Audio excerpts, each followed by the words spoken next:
Hello friends, education के इस online platform GK ट्रिकर सिलसिला में आप सभी का स्वागत है। कैसे हो दोस्तों? अच्छे होंगे, स्वस्थ होंगे, तैयारी को बहुत बेहतर रूप से कर रहे होंगे। तो आज की इस क्लास में आप सभी का स्वागत है। तो आज है 14 जनवरी, तो आप सभी को मकर संक्रांति की ढेर सारी शुभकामनाएं। तो चलते हैं आज की हमारी इस क्लास की ओर। अगर आप चैनल पे पहली बार आए तो हमारे चैनल को सब्सक्राइब करें और वीडियो को लाइक करना ही करना और एक बार सभी ग्रुपों में शेयर करना। तो आज चलते हैं कि 14 जनवरी के महत्वपूर्ण अवसर एवं उत्सव। तो सबसे पहले 14 जनवरी को मकर संक्रांति मनाई जाती है। अंतर्राष्ट्रीय फिल्म समारोह दिवस 10 दिवसीय है, वो 14 जनवरी से मनाया जाता है। राष्ट्रीय सड़क सुरक्षा सप्ताह 11 जनवरी से 17 जनवरी तक मनाया जाता है। 14 जनवरी की महत्वपूर्ण घटनाएं। 2020 में केरल सरकार ने नागरिक संशोधन अधिनियम सीएए के खिलाफ सुप्रीम कोर्ट में याचिका दायर की थी। केरल नागरिक संशोधन कानून के खिलाफ सुप्रीम कोर्ट में जाने वाला पहला राज्य बना। बहुत ही इम्पोर्टेंट है, हाल ही में ये सुर्खियों में रहा था। 2017 में बिहार के पटना में गंगा नदी में नाव डूबने से कम 24 लोगों की मृत्यु हो गई थी। 2009 में सरकार ने विदेश पत्रों के सेफी माइल प्रतिसंस्करण के 100% विदेशी निवेश को मंजूरी देने की घोषणा की थी।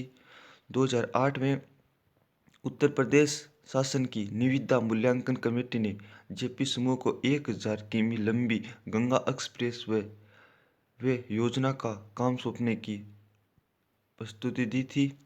फ्रांस के मुख्य विपक्षी दल के यूरोपीय संघ के पहले राष्ट्रपति पद के लिए पूर्व ब्रिटिश प्रधानमंत्री टोनी ब्लेयर के नाम के प्रस्ताव को खारिज किया। 2007 में नेपाल में अंतरिम संविधान को मंजूरी मिली। 2005 में 14 जनवरी को जम्मू कश्मीर में 2 मुठभेड़ों में 5 आतंकवादी मारे गए थे। 2002 में 14 जनवरी के दिन भारत के रक्षा मंत्री जॉर्ज फर्नांडिस ने कहा कि आतंकवाद की समाप्ति के बाद ही सेना सीमा से हटेगी। आतंकवाद के खिलाफ संघर्ष में चीन भारत के साथ न्यूयॉर्क में रक्षा मंत्री जॉर्ज फर्नांडिस ने आतंकवाद की समाप्ति से पहले सीमा से भारतीय सेनाएं हटाने से इनकार कर दिया। 2001 में अल साल्वाडोर में भूकंप से 234 लोग मारे गए। मैच फिक्सिंग के प्रकरण में भारतीय हिस्टोरियन संजीव चावला लंदन में गिरफ्तार व जमानत पर रिहा हुए थे। 2000 में कंप्यूटर बादशाह बिल गेट्स ने स्टीव वाल्मर को विश्व की सबसे बड़ी कंप्यूटर सॉफ्टवेयर कंपनी सौंपी थी। ये बहुत ही इम्पोर्टेंट है, इसे आप ये अपनी कॉपी में नोट कर लीजिए या इसका स्क्रीनशॉट ले सकते हो। 1999 में भारत का पहला आधुनिक हवाई यातायात परिसर दिल्ली राष्ट्र को समर्पित किया गया था। बुलेट इसेविट तुर्की के नए प्रधानमंत्री नियुक्त किए गए थे। 1998 में पाकिस्तान में एक अफगान कार्गो जहाज के दुर्घटनाग्रस्त होने से करीब 50 लोगों की मौत हो गई थी।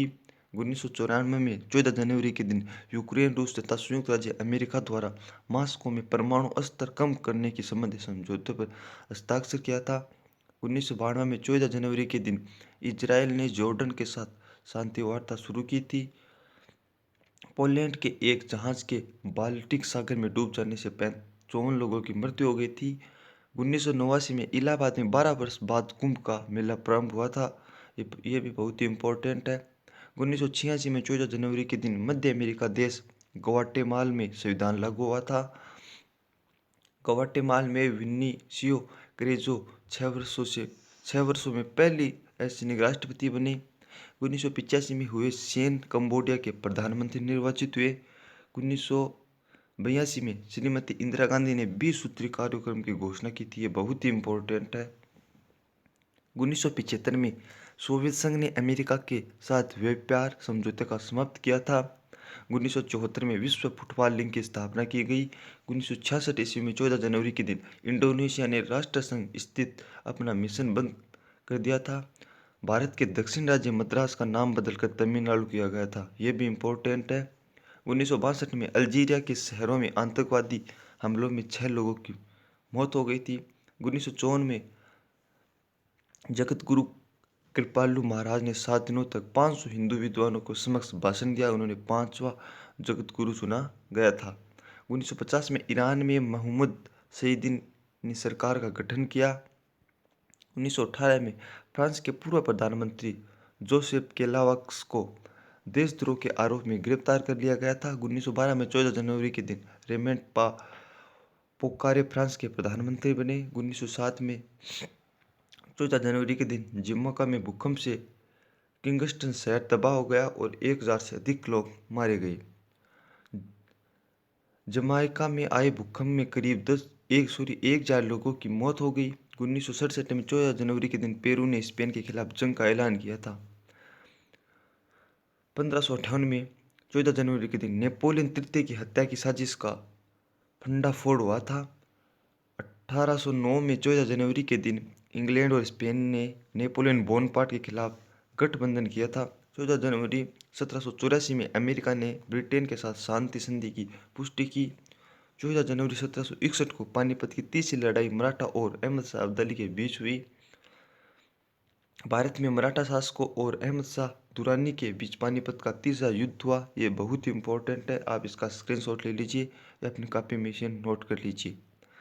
1760 ईस्वी में 14 जनवरी के दिन फ्रांसीसी जनरल लेली ने पांडिचेरी अंग्रेजों के हवाले कर दिया। अगर आप हमारे चैनल पर पहली बार है तो हमारे चैनल को सब्सक्राइब करें और वीडियो को जल्द से लाइक करें। 1758 में ईस्ट इंडिया कंपनी को भारत में लड़ाई में जीती हुई संपत्ति अपने पास रखने का अधिकार इंग्लैंड ने दिया। इंग्लैंड के सम्राट एक अधिकार पत्र के तहत ईस्ट इंडिया कंपनी को भारत में कंपनी या सम्राट के खिलाफ किसी भी युद्ध में लूटे गए धन या संपत्ति को रखने का अधिकार मिला। 1659 में एल्वास के युद्ध में पुर्तगाल ने स्पेन को पराजित किया। 14 जनवरी 1641 में यूनाइटेड ईस्ट इंडिया कंपनी ने मलक्का शहर पर विजय प्राप्त की। 14 जनवरी 1514 को पोप लिया एक्स ने दासता के विरुद्ध आदेश पारित किया था। 14 जनवरी को जन्मे महत्वपूर्ण व्यक्ति। 1977 में नारायण कार्तिकेयन भारत के एकमात्र फार्मूला 1 संचालक का 14 जनवरी के दिन उनका जन्म हुआ था। 14 जनवरी 1967 को अमेरिका अभिनेत्री एमिला वाटसन का जन्म हुआ। 14 जनवरी 1951 को ओ पन्नीरसेल्वम भारतीय राजनीतिज्ञ जो तमिलनाडु के भूतपूर्व छठे मुख्यमंत्री भी रह चुके हैं। 14 जनवरी 1950 को रामाभद्राचार्य एक हिंदू धर्मगुरु, शिक्षक, संस्कृति के विद्वान, बहुभाषाविद, लेखक, दार्शनिक व नाटककार का जन्म हुआ था। 14 जनवरी 1942 को योगेश कुमार संबरवाल भारत के सर्वोच्च न्यायालय के 36वें भूतपूर्व मुख्य न्यायाधीश रहे। यह भी इम्पोर्टेंट है। 1934 में दशरथ मांझी एक ऐसे भारतीय व्यक्ति थे जिन्हें